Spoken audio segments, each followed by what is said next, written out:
बातमी आहे दहिसरमधून। दहिसरमध्ये चोरीची घटना घडली आहे। दहिसर पोलीस स्टेशन परिसरामध्ये काल रात्री मोठी चोरी झालेली आहे। एका वेळी 8 घरांमध्ये चोरी झाल्याची बातमी समोर येते। एकूण 7 घरांमध्ये चोरी झाली आणि त्यानंतर एका बियर शॉपमध्ये सुद्धा चोरी झाली आहे। हा संपूर्ण प्रकार सीसीटीव्ही कॅमेऱ्यामध्ये कैद झालाय। या भागामध्ये दिवसेंदिवस चोरीचं प्रकरण आता वाढत चाललंय। 2 दिवसांपूर्वी नायगावमधील एका सोसायटीमध्ये चोरी झाली होती।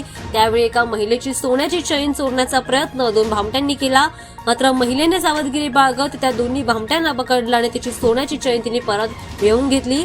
आजूबाजूच्या नागरिकांना गोळा करून तिने त्या दोघांना बेदम मारलं आणि नंतर पोलिसांना देखील याची माहिती देऊन पोलिसांनी देखील त्यांना अटक केली होती। ही गोष्ट ताजी असतानाच आता पुन्हा एकदा दहिसरमध्ये चोरी झाली आहे। एकाच वेळी 7 घरांमध्ये चोरी झाली आहे। घराचं कुलूप तोडून हे भामटे आत गेलेत। सोबत एका बियर शॉपमध्ये सुद्धा चोरी झाली आहे। सीसीटीव्ही फुटेजमध्ये हे भामटे चोरी करतानाचं दृश्य पाहायला मिळतंय।